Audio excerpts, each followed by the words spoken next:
May 17th, 678 AD. The waters of the Golden Horn shimmered under the early morning sun as the Byzantine lookouts stationed along the Theodosian walls first spotted them.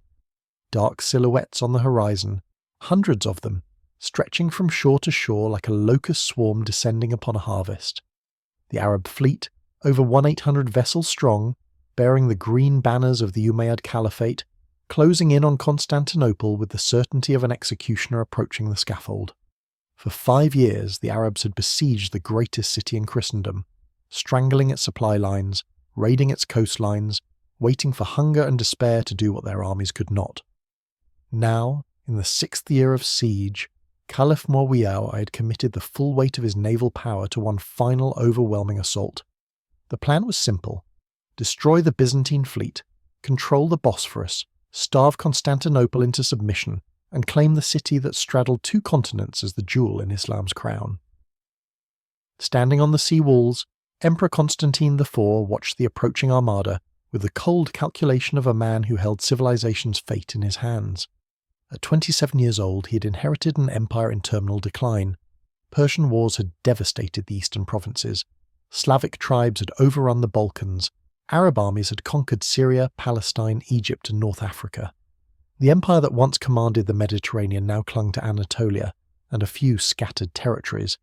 If Constantinople fell, Christendom would be split in 2, the Arabs would control the Bosphorus, and the path to Europe would lie open.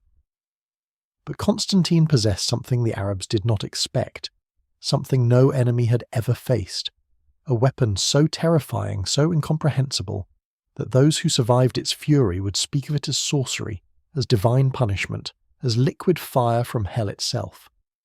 The Byzantines called it hygron pir, liquid fire. The Arabs who faced it called it naft, though that Persian word for petroleum could not capture the horror of what they witnessed. History would know it as Greek fire, the most closely guarded military secret of the medieval world, a weapon that would save Constantinople 3 times from destruction, that would burn on water that could not be extinguished, and whose formula would die with the empire that created it, lost forever to history. This is the story of how a single chemical weapon changed the course of civilization, how Byzantine scientists transformed warfare forever, and how the desperate defense of one city preserved Western civilization for another 800 years. The origins of Greek fire remain shrouded in mystery and deliberate obfuscation. What we know comes from fragments, from enemy accounts, from passing references in Byzantine chronicles written by men who knew the formula but refused to record it. The Byzantines understood operational security in ways that would impress modern intelligence agencies.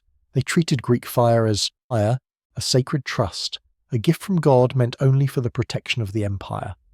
Revealing its secrets was considered treason of the highest order, punishable by death and eternal damnation.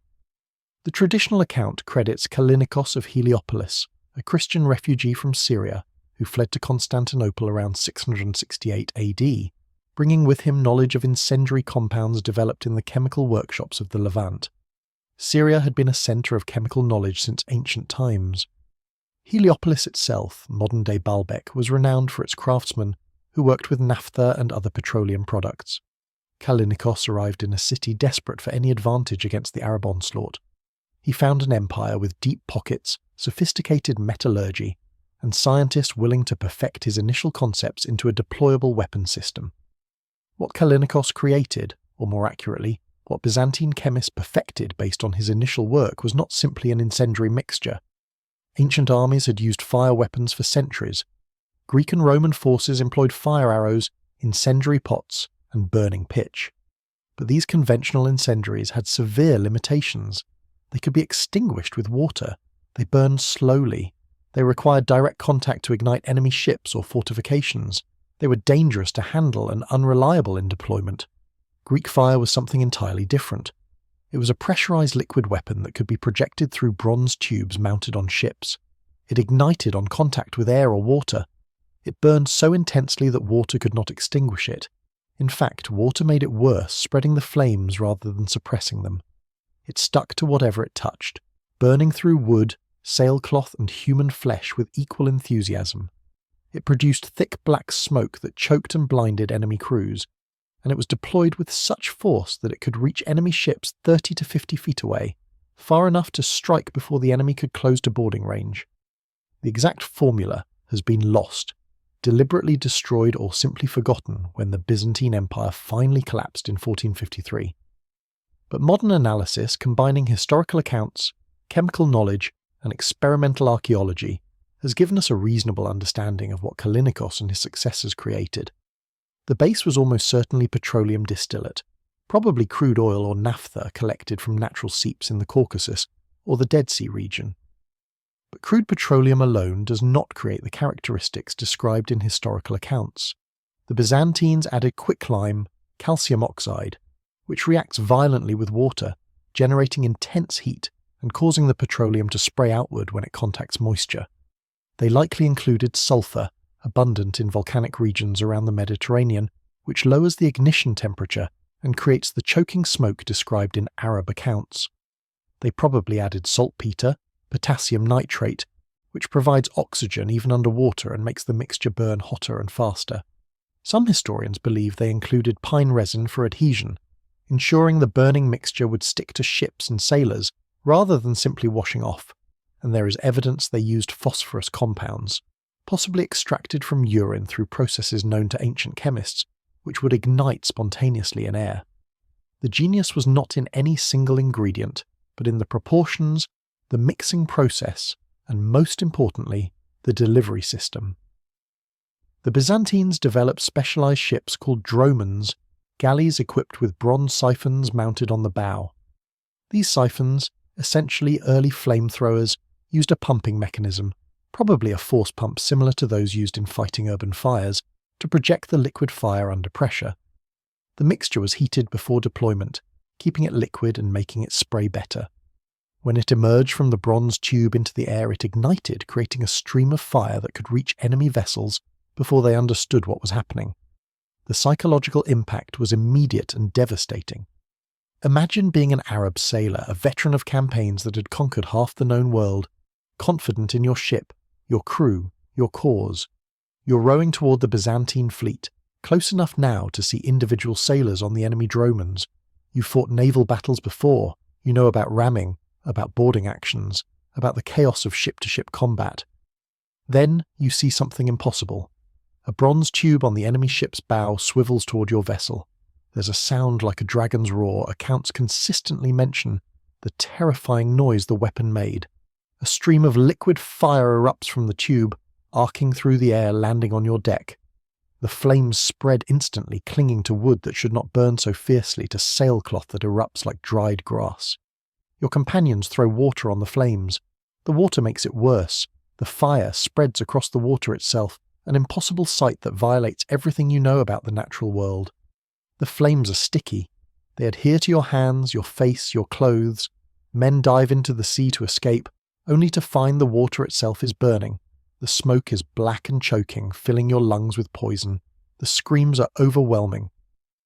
Within minutes, your ship is an inferno. Those who survive will never be the same. On May 17, 678, this weapon was deployed in combat for the first time on a large scale. The Arab fleet, confident in its overwhelming numbers, advanced in tight formation toward the Byzantine dromons positioned in the Sea of Marmara. Admiral Fadala ibn Ubayd, commanding the Umayyad fleet, had positioned his vessels for a standard engagement. His ships would use their superior numbers to overwhelm the Byzantine line, board the enemy vessels, and fight the battle as a land engagement on floating platforms. The Byzantines had other plans. Constantine IV had positioned his dromons in a defensive arc, carefully calculating wind and current. The Greek fire ships, probably about 30 vessels specially equipped with siphons, formed the front line. Behind them, conventional war galleys waited to exploit the chaos. As the Arab fleet closed to what they thought was ramming distance, the Byzantine siphons opened fire. The effect on Arab morale was immediate and catastrophic. The Arab fleet had never encountered anything like Greek fire.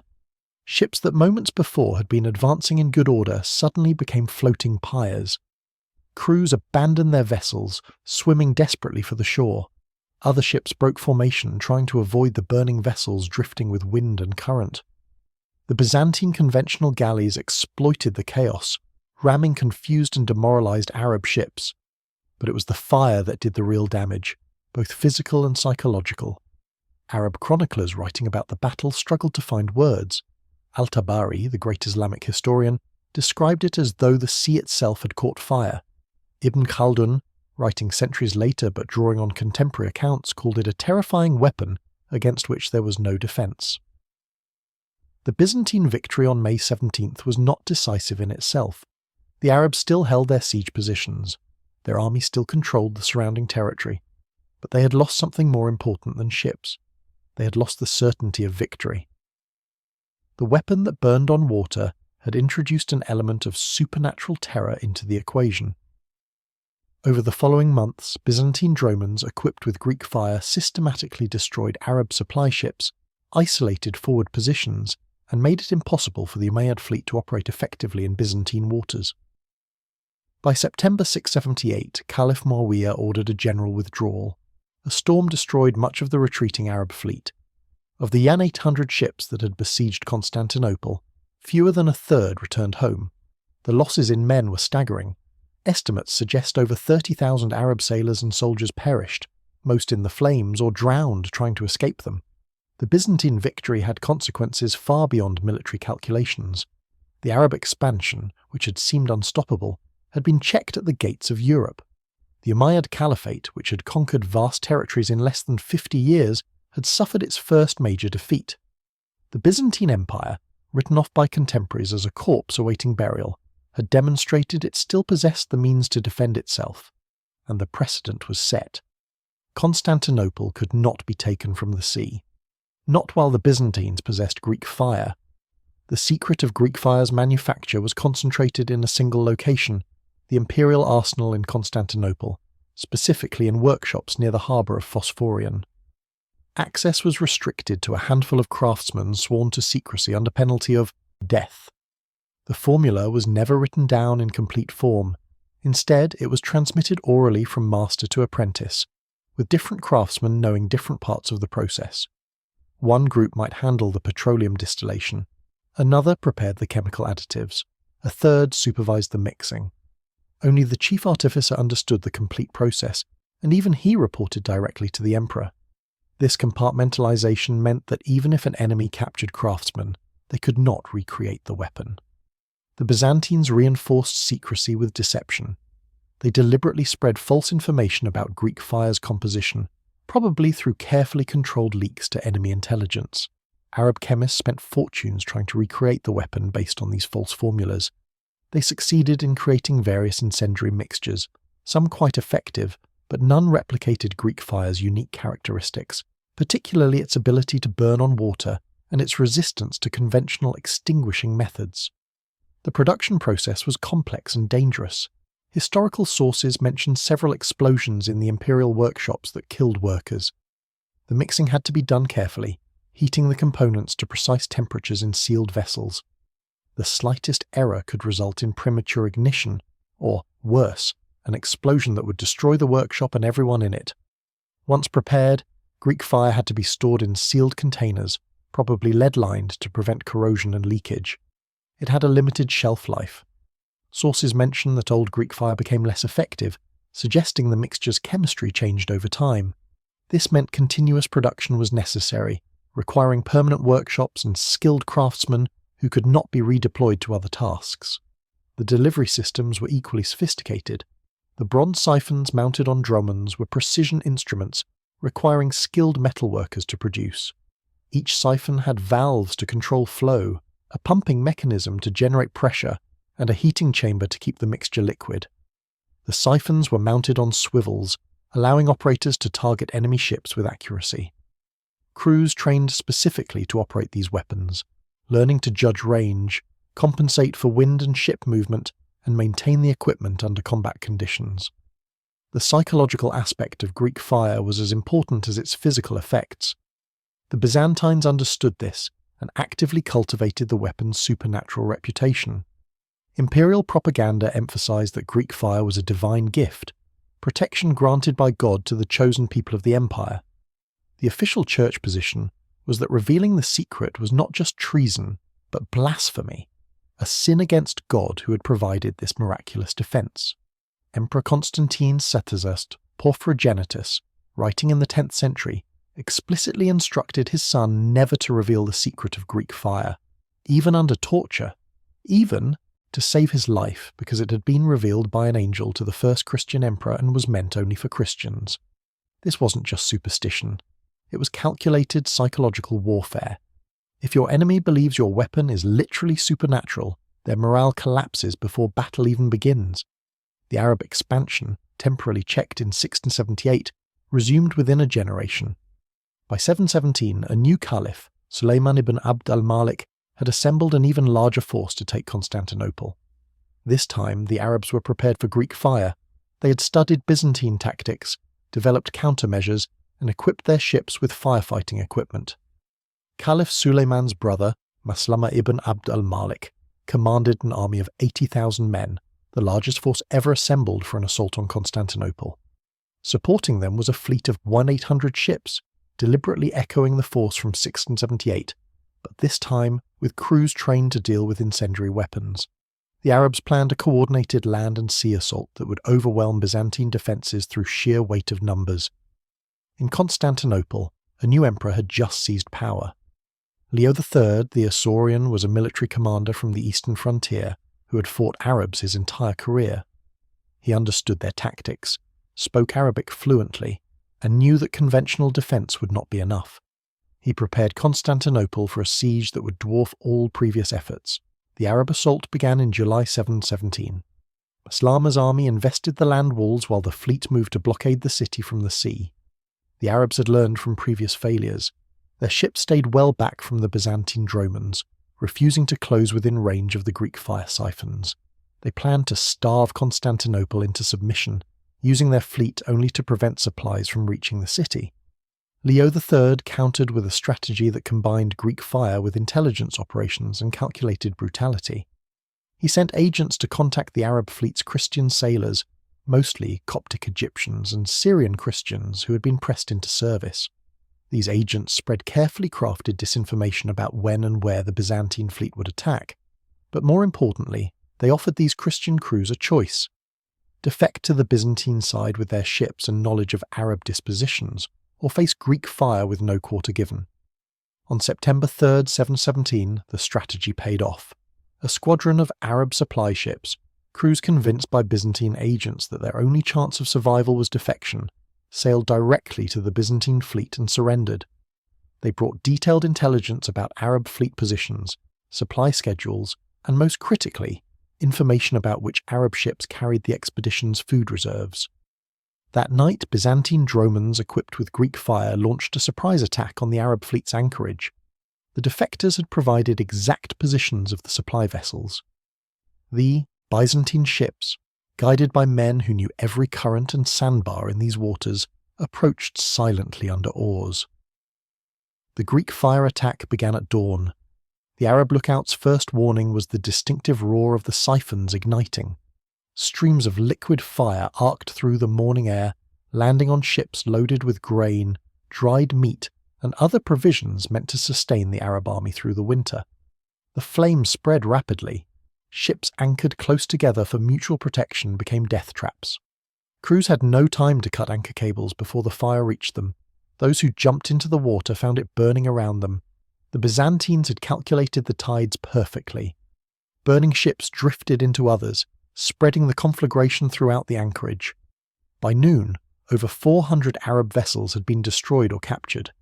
The expedition's food reserves, carefully accumulated over months, burned or sank to the bottom of the Bosphorus. The psychological impact was even more devastating than the material losses. The Arab fleet, supposedly prepared for Greek fire, had been destroyed before it could engage. The defection of Christian crews demonstrated that the Arabs could not trust their own men, and the precision of the Byzantine attack suggested that Constantinople's intelligence network had penetrated to the highest levels of Arab command. The siege continued through a brutal winter. Maslama's army, cut off from supplies by Byzantine naval dominance, began to starve. Arab sources describe men eating their pack animals, then eating grass and bark. Thousands died from cold and hunger. The survivors were in no condition to assault the Theodosian walls, which remained impregnable. In spring 718, a relief fleet arrived from Egypt with desperately needed supplies. Leo III was waiting. On June 21st, Byzantine drones caught the Egyptian fleet in the Dardanelles. The narrow strait offered no room for manoeuvre. The Egyptians, inexperienced in fighting against Greek fire, panicked when the siphons opened fire. Ships collided trying to escape. Others ran aground. The Byzantine fleet systematically destroyed the entire Egyptian contingent, over 600 ships, in a single afternoon. It was a massacre. Arab accounts speak of the sea itself turning to fire, of water that burned like oil, of sailors who jumped from their ships only to find themselves swimming through flames. A captured Arab officer, interrogated by Byzantine intelligence, described crews who simply gave up, lying on their decks waiting for the fire to take them, rather than face drowning in burning water. By August 718, Caliph Umar II, who had succeeded his cousin Sulayman, ordered a general withdrawal. The siege had been a catastrophic failure. Of the 80,000 men Maslama had led to Constantinople, fewer than 30,000 returned. The fleet had lost over 2,000 ships. The financial cost bankrupted the Umayyad treasury. The psychological cost was incalculable. The Arabs would never again attempt to take Constantinople by direct assault. The Byzantine victory in 717 to 718 was more significant than most historians recognise. It stopped the Arab expansion into Europe at a critical moment. Had Constantinople fallen, the Arabs would have controlled the Bosphorus, giving them access to the Black Sea and the wealthy trade routes to the Eurasian steppe. More importantly, they would have had a secure base for operations into the Balkans and toward Italy.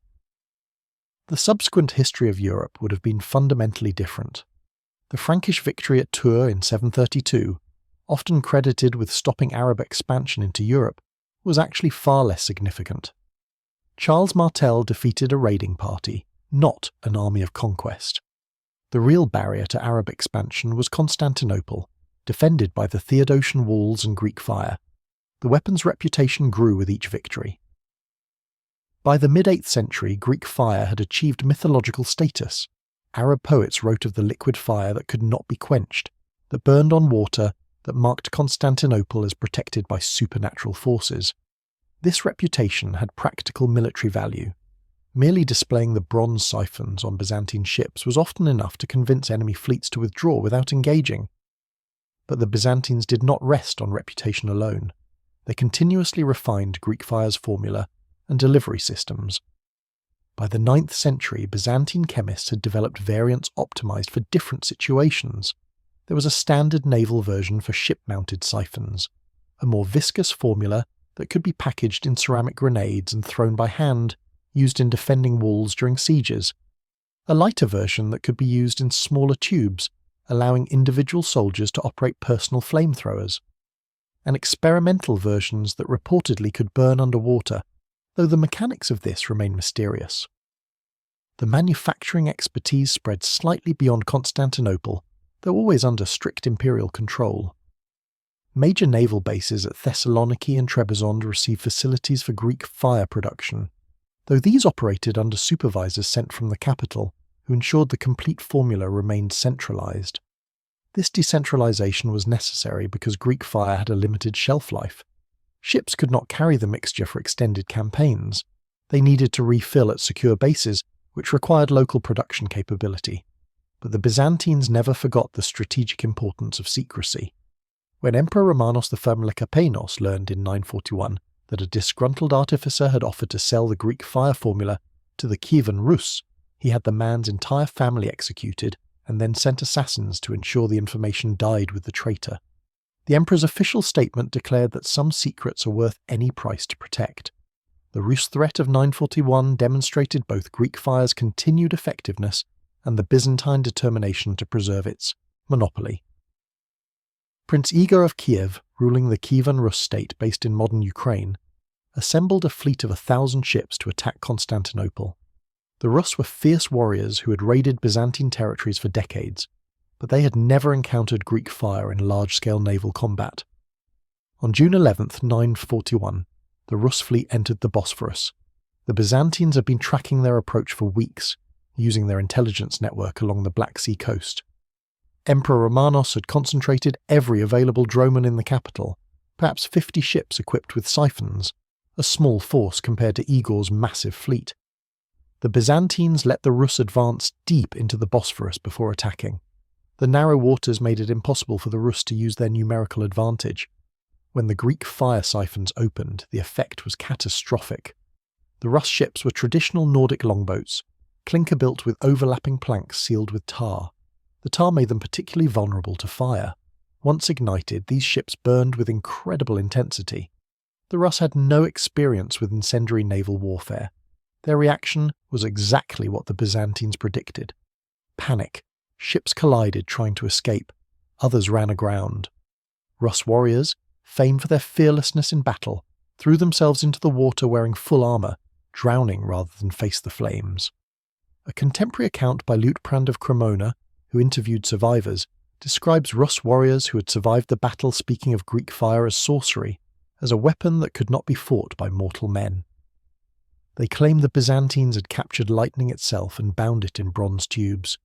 This supernatural reputation spread throughout the Rus territories, becoming part of their cultural memory. Decades later, when Vladimir the Great of Kiev was considering which religion to adopt, Byzantine Christianity's association with Greek fire, with a god who provided such miraculous protection, was allegedly part of the equation. The Rus' defeat in 941 marked the last time a major power attempted to take Constantinople from the sea for over 200 years.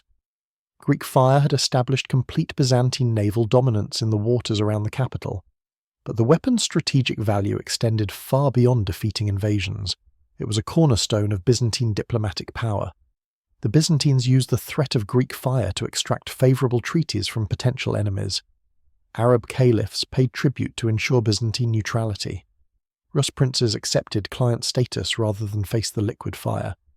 Italian city-states granted trading concessions to maintain Byzantine goodwill. The empire's foreign policy was backed not just by the weapon itself, but by its reputation, by the certain knowledge among potential enemies that attacking Byzantine interests meant facing a weapon against which there was no defence. This diplomatic leverage was worth more than all the gold in the imperial treasury.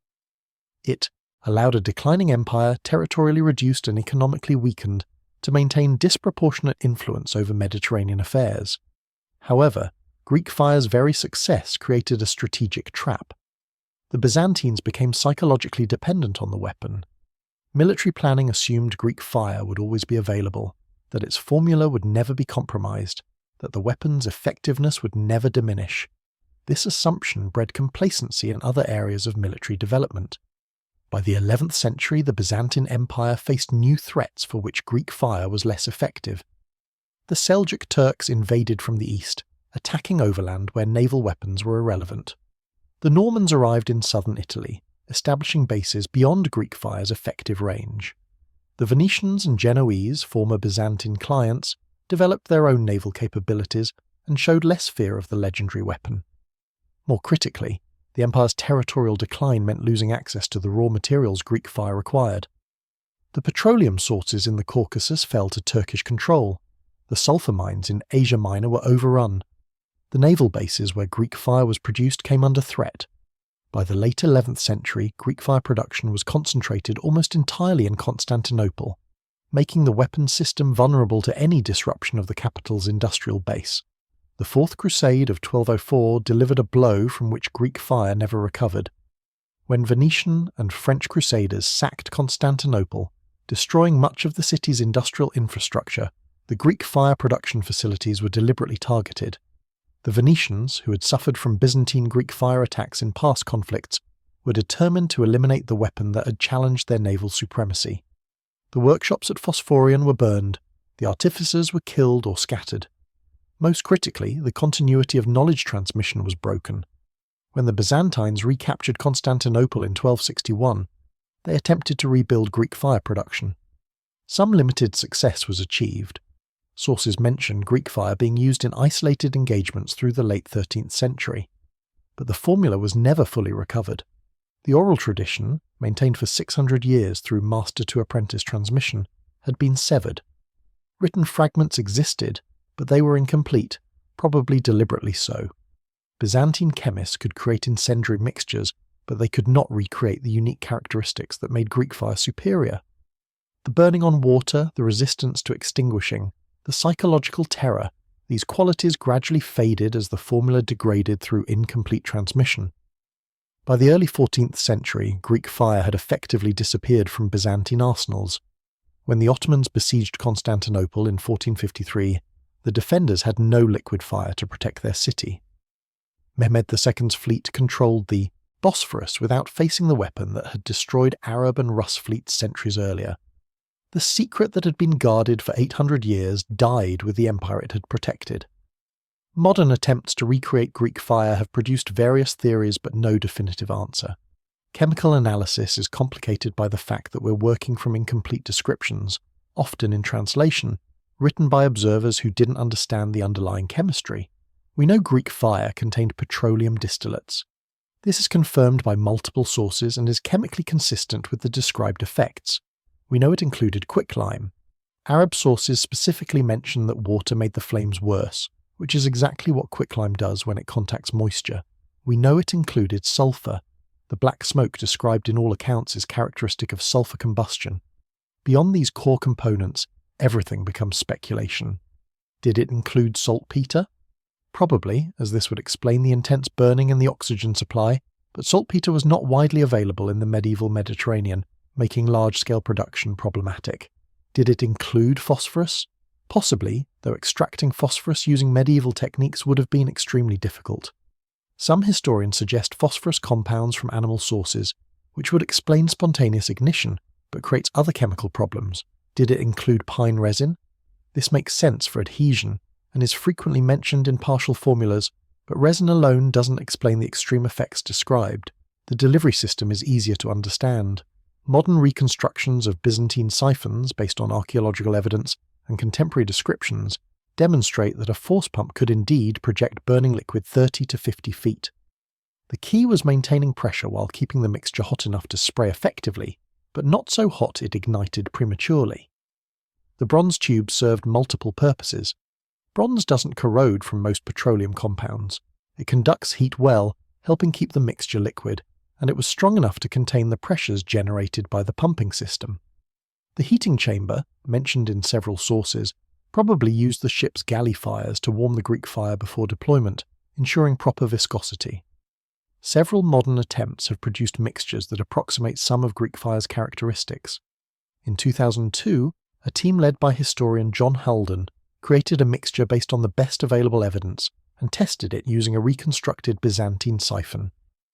Their formula included distilled petroleum, quicklime, and sulfur in carefully calculated proportions. The test produced flames that burned on water, created thick smoke, and could not be extinguished with conventional methods. But even the researchers admitted this was an educated guess, not a perfect recreation. The true formula, with all its nuances and proportions, remains lost. What we can say with certainty is that Greek fire represented a pinnacle of medieval chemical engineering. Its creation required sophisticated knowledge of petroleum chemistry, understanding of how different substances interact under heat and pressure, and the metallurgical skill to create precision delivery systems. This combination of chemistry, physics, and engineering was not matched anywhere else in the medieval world. The weapon's impact on history is difficult to overstate. Greek fire saved Constantinople 3 times from destruction by vastly larger forces. These weren't marginal victories. Without Greek fire, the Arab sieges of 678 and 717 to 718 would almost certainly have succeeded. Constantinople's defences were formidable, but they could not have withstood indefinite siege by forces that controlled the surrounding seas. The fall of Constantinople to the Arabs in the 7th or 8th century would have changed the entire trajectory of European history.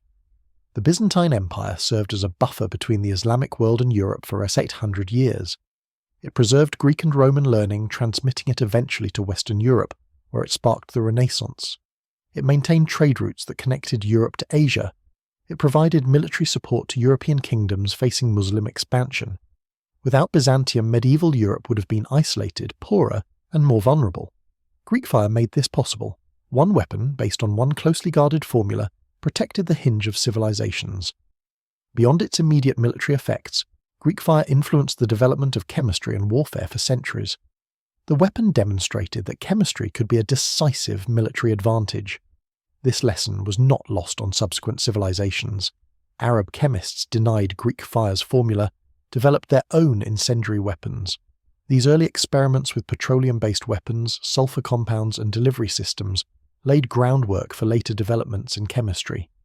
Chinese chemists, working independently, developed gunpowder, another incendiary weapon that would revolutionize warfare. While there's no direct connection between Greek fire and gunpowder, both represented the same principle, that understanding material properties could create weapons of unprecedented power. European alchemists studied reports of Greek fire attempting to recreate it. Their failures taught them important lessons about chemical combination, about why some mixtures worked and others did not. This practical chemistry, driven by military necessity, contributed to the slow accumulation of chemical knowledge that eventually became modern chemistry. The concept of the flamethrower, a weapon that projects burning liquid under pressure, traces directly to Greek fire. Every modern flamethrower, from the German Flammenwerfer of World War I to contemporary thermobaric weapons, operates on principles first demonstrated by Byzantine siphons, the idea that fire could be a projected weapon, not just a stationary defense, revolutionized siege warfare and remained militarily relevant into the 20th century. Greek fire also demonstrated the strategic value of technological secrecy. The Byzantine determination to protect their formula at all costs, using compartmentalized knowledge, controlled production facilities, and severe penalties for disclosure, became a model for handling military secrets. Modern intelligence agencies use many of the same techniques the Byzantines pioneered to protect Greek fire. The compartmentalization of knowledge, where different people know different parts of a secret but no single person knows everything except at the highest level, is standard practice in nuclear weapons programs and other sensitive military projects. The use of deliberate disinformation to confuse enemy intelligence, spreading false formulas and fake technical details, remains a counterintelligence staple. The integration of religious and cultural elements to reinforce secrecy, making disclosure not just illegal, but morally and spiritually wrong, created layers of protection beyond mere legal penalties. The Byzantines understood that truly keeping a secret required making it unthinkable to reveal it. The ultimate irony is that the Byzantine success in protecting Greek fire's secret led to its permanent loss. By never writing down the complete formula, by maintaining oral transmission only, the Byzantines ensured that any disruption of their system would be catastrophic. When the Fourth Crusade broke the chain of transmission in 1204, there was no backup, no written record that could restore the lost knowledge. Had the Byzantines been slightly less obsessive about secrecy, had they maintained even a single complete written formula in a secure location, Greek fire might have survived. The empire could have rebuilt its capability after 1261. The Ottomans, who admired Byzantine technology, might have continued its use. The formula might have been preserved into the modern era, allowing us to know exactly what Callinicus created. Instead, we have fragments, hints, and educated guesses. The very obsession with secrecy that protected Greek fire for 600 years ensured its complete disappearance. From a historical perspective, this raises fascinating questions about the trade-offs between security and preservation of knowledge. The Byzantines made a calculated choice. They prioritized military advantage over long-term preservation. This was rational given their strategic situation. They were a declining empire surrounded by enemies. Their survival depended on maintaining every possible advantage. Writing down Greek fire's formula would have created risks of compromise that outweighed the theoretical benefits of having a backup record. But the long-term cost was the loss of sophisticated chemical knowledge that took generations to develop. That knowledge might have advanced chemistry centuries earlier if it had been preserved and built upon. We can never know what other discoveries Byzantine chemists might have made if they hadn't been constrained by the need for absolute secrecy. The story of Greek fire reminds us that technology alone never determines historical outcomes. Greek fire was a powerful weapon, but its effectiveness came from how the Byzantines used it, from the strategy, tactics, intelligence work, and psychological warfare that amplified its physical effects. The Arabs faced Greek fire in 678, 717 and 941. Each time they suffered devastating defeats, but Arab civilization did not collapse. Islam continued to expand in other directions. Arab culture and science flourished. One weapon, however powerful, could not reverse broad historical trends. What Greek fire did was buy time. It gave the Byzantine Empire breathing room to recover from catastrophic defeats in the 7th century. It preserved Constantinople as a centre of learning and commerce for 8 more centuries. It maintained a barrier between Islamic and Christian civilizations that allowed each to develop largely independently. This time was precious. Without it, the course of human civilization would have been fundamentally different. Whether that difference would have been better or worse is unknowable and ultimately irrelevant. What matters is that Greek fire, a mixture of chemicals projected through bronze tubes by brave men on wooden ships, changed what seemed inevitable. At the United States Naval Academy in Annapolis, Maryland, there's a small display case in the museum that contains fragments of Byzantine bronze recovered from shipwrecks in the Bosphorus. The metal is corroded, green with age, but the craftsmanship is still visible. These tubes once projected liquid fire that saved an empire. They represent a technological achievement that remained unsurpassed for centuries. Next to the fragments is a quote from an Arab chronicler whose name has been lost to history, written sometime in the 8th century. It reads, "We came to conquer the greatest city in the world, and we brought the mightiest fleet ever assembled. We had numbers beyond counting, courage beyond measure, and faith that God would grant us victory. But the Romans had the fire that burns on water, and before it we were as children before a storm. Our ships became floating pyres. Our sailors drowned in burning seas. We learned that some cities are protected by forces beyond mortal understanding. Constantinople stands not by the strength of its walls alone, but by the liquid fire that guards its waters.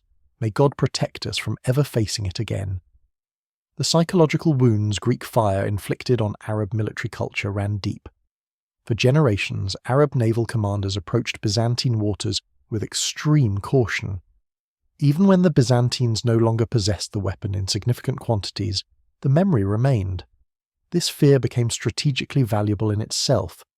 Byzantine diplomats negotiated from strength even when their actual military capabilities had declined, because potential enemies remembered what Greek fire could do. The weapon's influence extended into literature and mythology.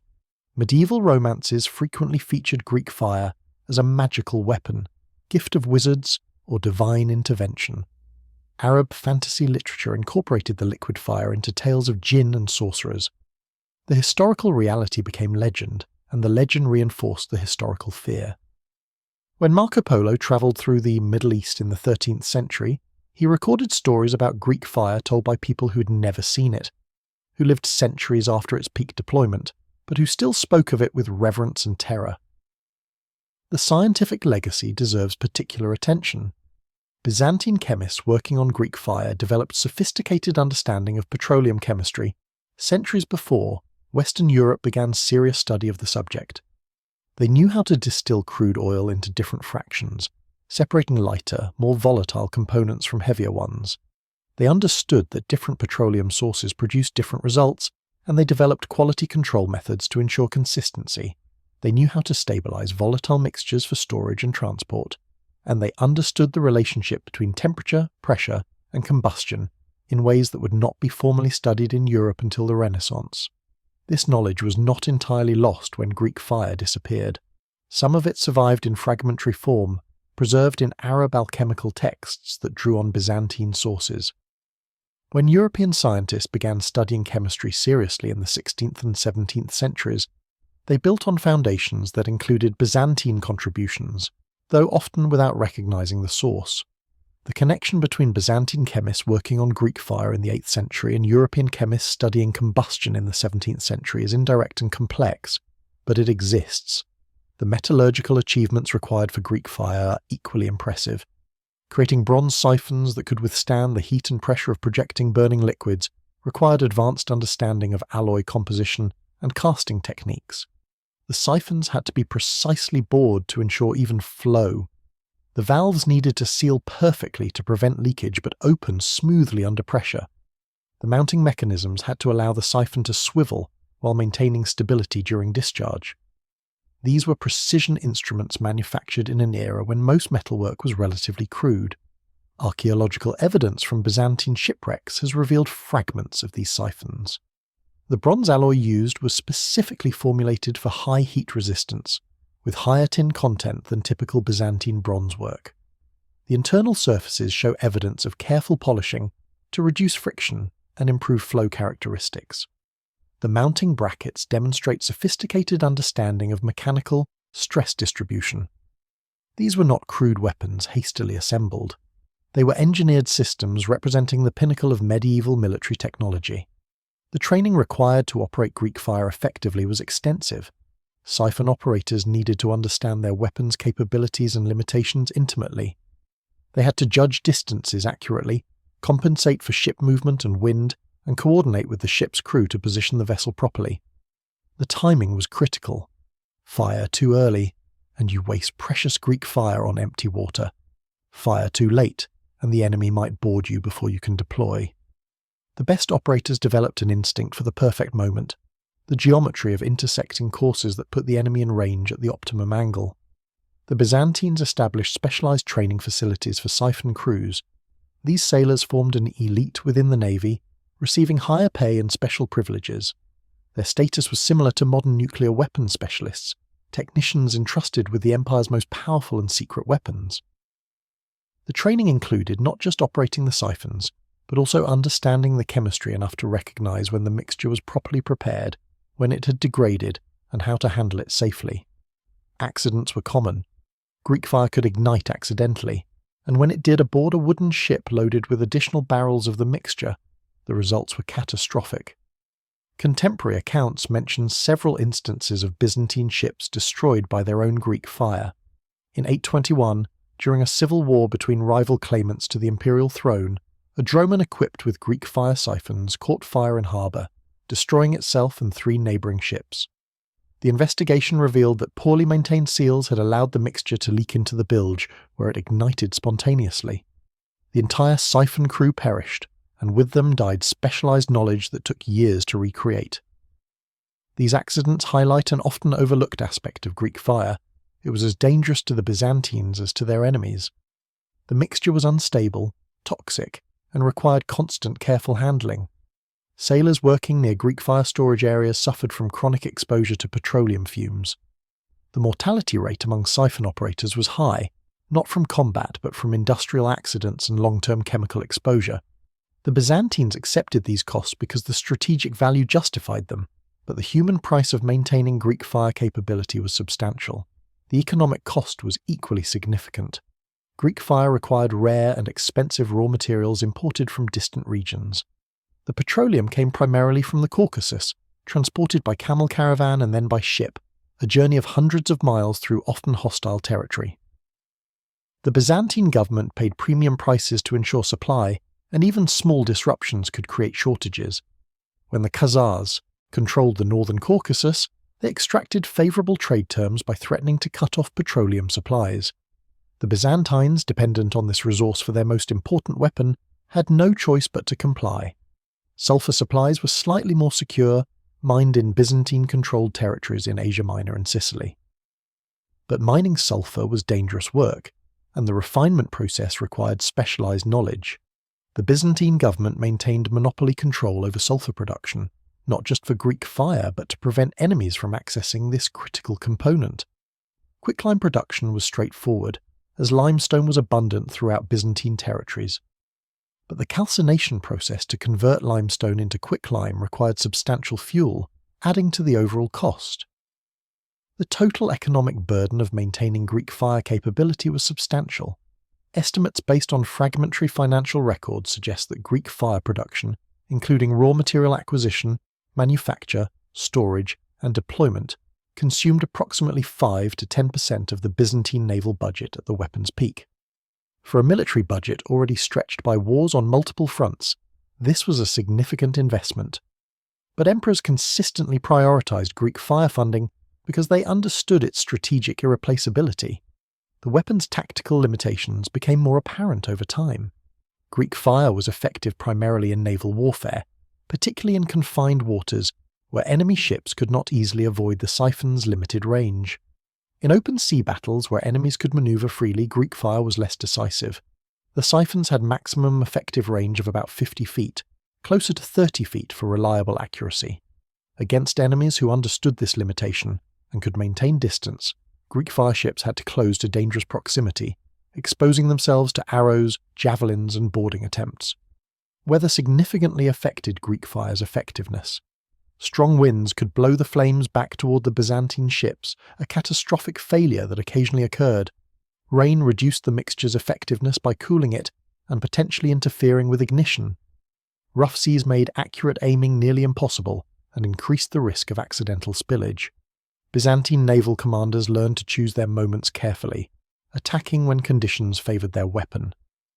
The hand-thrown grenade version of Greek fire used in land warfare and siege defence had different characteristics. These grenades were ceramic vessels filled with an incendiary mixture and sealed with a fuse or a delayed ignition mechanism. They could be thrown from walls onto attackers below or used in close combat. But they lacked the psychological impact of the ship-mounted siphons. A single grenade, however effective, did not create the wall of flame that ship-mounted weapons produced. Enemies quickly developed countermeasures, including fireproof shields and organised firefighting teams. By the 10th century, other powers had developed their own incendiary weapons inspired by, though not identical to, Greek fire. The Arabs created naft, a petroleum-based incendiary that, while less effective than true Greek fire, still posed significant threats. The Chinese developed early forms of gunpowder-based weapons that in some applications proved superior to liquid incendiaries. The technological gap that had given Byzantium such decisive advantage was narrowing. The Byzantine response was continuous refinement. Sources from the 10th and 11th centuries mention new variants of Greek fire optimized for specific tactical situations. There was apparently a version designed for use in river warfare, where the confined spaces of rivers made traditional naval tactics impossible. A lighter mixture could be deployed from smaller boats and was effective in shallow water where traditional dromons could not operate. There are references to experimental versions designed to create smoke screens, using the weapon for concealment rather than direct destruction, and there are tantalizing hints of attempts to create an underwater version, though the technical challenges of creating something that could burn underwater probably remained insurmountable with medieval chemistry. The most sophisticated application of Greek fire came during the Byzantine reconquest of Crete from the Arabs in 961. The island had been under Arab control since 824, serving as a base for pirates who raided Byzantine territories and disrupted trade. Emperor Nikephoros II, Phocas, one of Byzantium's greatest generals, assembled a massive expedition to retake the island. The invasion fleet included specialized Greek fireships designed specifically for the assault. The Arab defenders of Crete had fortified the harbour of Chandax, the island's capital, with a chain boom stretched across the entrance to prevent Byzantine ships from entering. This was a common defensive tactic, effective against ramming attacks but vulnerable to Greek fire's unique properties. The Byzantine fleet approached the harbour entrance and deployed Greek fire not against ships, but against the chain boom itself. The intense heat weakened the chain supports. The flames spread to wooden defensive structures along the harbour walls. Within hours, the defensive system that had protected Chandax for decades collapsed. Byzantine troops stormed into the harbour behind the Greek fireships, which continued providing fire support, suppressing defenders on the walls while troops disembarked. The combination of Greek fire's destructive power with conventional military force proved overwhelming. Chandax fell after a siege of several months, and Crete returned to Byzantine control. The campaign demonstrated Greek fire's continuing relevance, even as the empire's overall military power declined. But this victory masked underlying vulnerabilities. The Cretan campaign required concentrating nearly all of Byzantium's Greek fire production capacity into a single operation. The empire no longer had the resources to maintain Greek fire readiness across multiple fronts simultaneously. The weapon remained potent, but Byzantine capacity to deploy it had diminished significantly from its 8th century peak. The 11th century brought crises that Greek fire could not solve. The Seljuk Turks invaded Asia Minor, defeating a Byzantine army at Manzikert in 1071 and effectively ending Byzantine control over the Anatolian interior. Greek fire was irrelevant in this disaster. The battle occurred hundreds of miles from the coast, in terrain where naval weapons had no application. The Byzantines discovered that their greatest weapon provided no protection against enemies who simply avoided situations where it could be deployed. The Norman conquest of Byzantine Italy proceeded similarly. The Normans, experienced in siege warfare and cautious in naval operations, took Byzantine cities through careful siege tactics that minimized exposure to Greek fire. They would blockade ports from a distance, starving cities into submission rather than attempting direct naval assault. When forced to engage Byzantine fleets, Norman commanders used galleys purchased from Italian city-states, crewed by sailors who understood Greek fire's capabilities and knew how to minimize risk. The psychological terror that had paralyzed Arab fleets in the 7th and 8th centuries no longer worked against sophisticated, experienced enemies. The Byzantine response to these new challenges should have included diversifying their military capabilities, developing new weapons and tactics appropriate for land warfare, investing in conventional forces.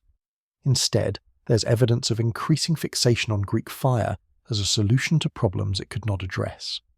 This technological conservatism, the belief that the weapon that had saved the empire twice would always be sufficient, contributed to Byzantine strategic decline.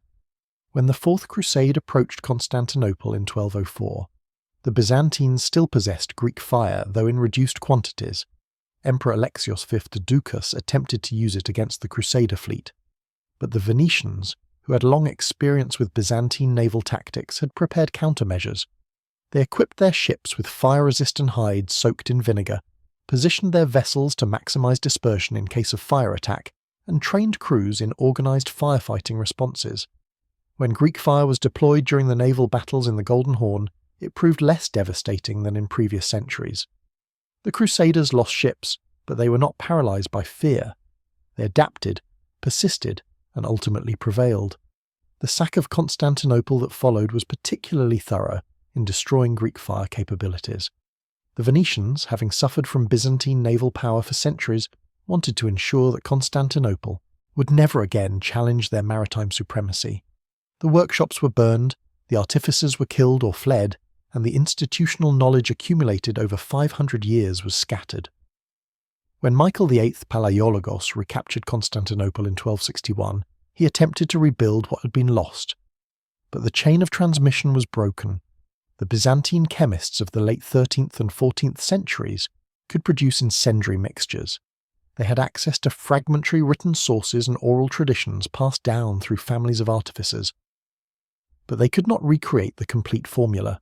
Something essential was missing. The mixture they produced burned hot. It could ignite under certain conditions, but it lacked the specific characteristics that made Greek fire unique. It didn't burn as intensely on water. It could be extinguished more easily. The psychological impact was diminished. Enemies who faced this degraded version realized it was dangerous but not supernatural. The aura of invincibility was gone. By 1400, Byzantine ships no longer carried Greek fire in any meaningful sense. The empire, reduced to little more than Constantinople and a few surrounding territories, lacked the resources for sophisticated chemical weapons.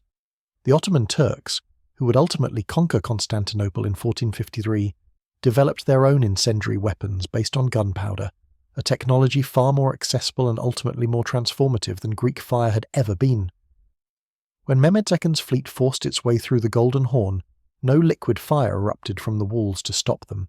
The weapon that had saved Constantinople twice was gone, and with it went the city's last practical defence. The Ottoman conquest completed what the Fourth Crusade had begun, the permanent loss of Greek fire's formula. Ottoman scholars catalogued the Byzantine libraries they captured, seeking useful technical knowledge. They found references to Greek fire, descriptions of its effects, but no complete formula. If such a document existed, it was destroyed in the chaos of conquest or removed by fleeing Byzantines who took their knowledge into exile. Italian humanists, eagerly collecting Byzantine manuscripts during the Renaissance, sought information about Greek fire as they studied ancient technology. They found nothing definitive. The secret was truly lost. Modern scholarship has approached the mystery from multiple directions. Historians have analysed every surviving reference to Greek fire in Byzantine, Arab and Western sources, trying to extract technical details from literary descriptions. Chemists have attempted to work backward from the described effects to possible chemical compositions. Materials, scientists have analysed residues from archaeological sites where Greek fire was stored or deployed, looking for chemical signatures. The results are suggestive but not conclusive. The most sophisticated modern analysis came from a 2006 collaboration between historians, chemists, and military historians studying the problem systematically. They compiled every historical reference to Greek fire's characteristics, then created a matrix of possible chemical compositions that could produce those effects. The list of candidates was surprisingly long, over 40 different possible formulas, each consistent with some but not all of the historical evidence. Testing these formulas revealed that several could produce flames that burned on water, the signature characteristic. But none perfectly matched all the described effects. This suggests that Greek fire's uniqueness came not from a single special ingredient, but from precise proportions and preparation methods. Modern chemistry can create incendiaries that match or exceed Greek fire's capabilities. Napalm, thermite, white phosphorus, and other 20th century weapons produce effects that would impress even the Byzantines. But these modern weapons benefit from industrial chemistry, pure reagents, and precision manufacturing that medieval artificers could not achieve. The challenge is not creating something as effective as Greek fire, but recreating exactly what the Byzantines made using their materials and methods. The debate about Greek fire's composition continues in academic journals and experimental history forums. New theories appear regularly, each claiming to have solved the mystery. Some are plausible, others are clearly impossible given medieval technological capabilities. The truth is, we may never know the exact formula. The Byzantines succeeded too well in protecting their secret. They created a weapon that terrified enemies for 600 years, and then they took its secret to the grave. What we can say with absolute certainty is that Greek fire changed history. Those three words, used primarily in English historical writing, the Byzantines themselves never called it that, represent one of the most successful military technologies ever developed. Measured by strategic impact relative to the size of the force that deployed it, Greek fire may be the most effective weapon in history. A few dozen ships equipped with siphons repeatedly defeated fleets of hundreds or thousands.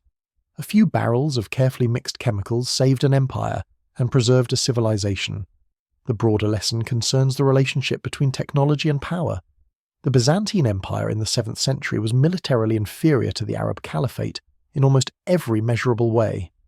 The Arabs had larger armies, more resources, greater manpower, and momentum from decades of victory.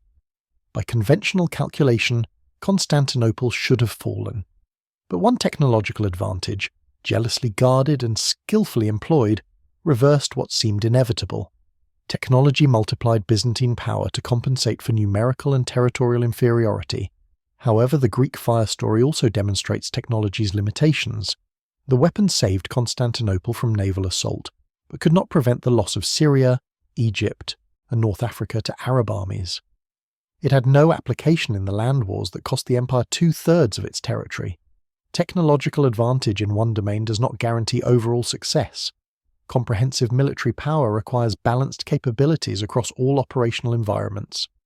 The Byzantine focus on Greek fire, while understandable given its effectiveness, may have contributed to relative neglect of land warfare capabilities that ultimately proved fatal. The story offers insights into how societies manage transformative military technology. The Byzantine approach, absolute secrecy maintained through compartmentalized knowledge and severe security measures, successfully protected their advantage for centuries, but it created fragility. When the transmission chain broke, recovery was impossible. A more distributed approach, perhaps including encrypted written documentation stored in multiple secure locations, might have allowed rebuilding after the Fourth Crusade. The trade-off between security and resilience remains relevant today, as nations manage nuclear weapons, cyber capabilities, and other asymmetric technologies. Greek fire also illustrates how psychological effects can be as important as physical capabilities. The weapon's material effectiveness was significant, but its psychological impact was transformative. Enemies who might have persisted against conventional resistance abandoned assaults when faced with Greek fire. The reputation for invincibility that the weapon created was itself a strategic asset, deterring attacks and facilitating diplomatic negotiations. Modern military theorists study Greek fire as an example of how new technologies can achieve disproportionate effects through psychological shock, a phenomenon repeated with machine guns, tanks, aircraft, and nuclear weapons. The final legacy is one of mystery and loss. Greek fire represents sophisticated knowledge developed through generations of careful work, knowledge that would have advanced human understanding of chemistry by centuries if it had been preserved and shared. Instead, it was destroyed to serve short-term security interests. We can never know what further developments Byzantine chemists might have achieved if they had been free to publish their work, to collaborate with scholars in other societies, to build openly on each other's discoveries. The requirement for absolute secrecy stunted development, ensuring that Greek fire never evolved beyond its 8th century form. In the National Museum in Athens, there is a small bronze fragment identified as possibly coming from a Greek fire siphon, recovered from a shipwreck off the coast of Crete. It's corroded almost beyond recognition, a greenish piece of metal about 6 inches long, displayed in a case with minimal labelling. Visitors walk past it without a second glance, heading toward the more impressive marble sculptures and golden treasures. But that fragment, if correctly identified, represents one of history's most important weapons, a tool that saved Western civilization from conquest, that protected Constantinople for 600 years, and whose secret died with the empire it defended. The formula is gone. The siphons are destroyed. The artificers are dust. The empire that created Greek fire has been extinct for over 550 years. But the fire that burned on water, that turned the Bosphorus into an inferno, that made Arab sailors pray for deliverance, that defended the gateway between East and West. That weapon lives on in historical memory as a reminder that sometimes one breakthrough, one secret, one technological advantage can change everything. Greek fire could not save Byzantium forever. No weapon can defy history indefinitely. But it bought time, precious time measured in centuries, during which civilization evolved, knowledge was preserved, and the trajectory of human history bent in directions it might not otherwise have taken. For that alone, Greek fire deserves to be remembered as one of the most consequential inventions of the medieval world, a weapon that lit the seas and saved an empire from destruction,